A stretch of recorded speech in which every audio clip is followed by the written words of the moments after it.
This next video will talk about the triggers of the World War in Europe. Historians to this day disagree about the exact triggers or sparks that set off World War I in Europe, but to some degree they would all say that the assassination of Archduke Ferdinand and his wife Sophie contributed significantly to the beginning of the war. Ferdinand and Sophie were assassinated June 28, 1914 in Sarajevo by a Serbian nationalist. There was a group of Serbian nationalists at that time who wanted to separate from Austria-Hungary and were taking part in acts of terrorism to achieve that goal. So Austria-Hungary declares war on Serbia after the assassination. Because of the alliances that had formed between the countries in Europe, other countries are forced into the war.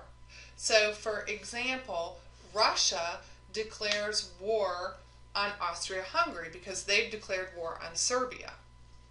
In turn, Germany declares war on Russia. So you can quickly see how, through almost a domino effect, one country after another is pulled into this conflict. Shortly after Germany declared war on Russia, Germany invaded France and Belgium with the goal of getting to France. This causes Britain to declare war on Germany because they have an alliance with France and Belgium. Through all of this, the U.S. wants to stay neutral, and they declare themselves neutral because many people in the United States are divided about what side we should take. So a large part of the population supports the Allies, and the reasons you can see in the box on the left there. We share a common language with the Allied countries and ancestry. Also, we have similar democratic and legal systems. We also have strong economic ties with allies, and we feel like we just would rather not get involved. On the right-hand side, you can see the reasons why some of the people in America supported the Central Powers. Many people are immigrants who come from these countries. They come from the countries of Germany and Austria-Hungary, and so they sympathize with them.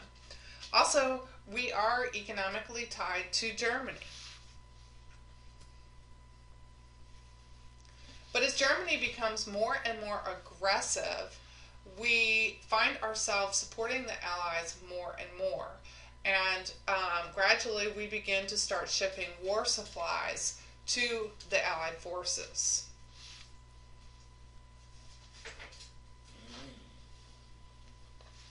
So in 1916, Wilson enters the presidency in this very difficult time.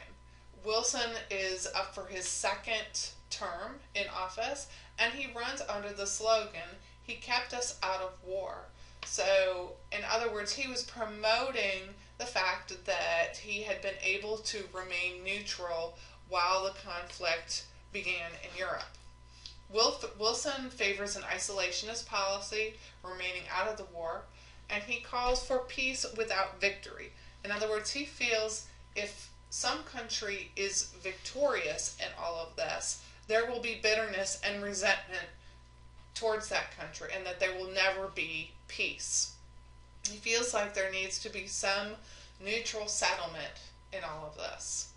Wilson defeats his Republican opponent in the 1916 election, who was Chief Justice Charles Evans Hughes, by only 23 electoral votes. So that kind of shows right there the divide in public opinion.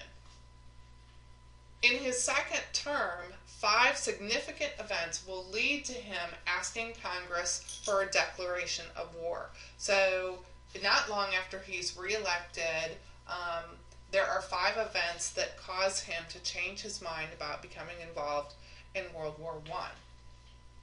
We'll talk about those in the next video.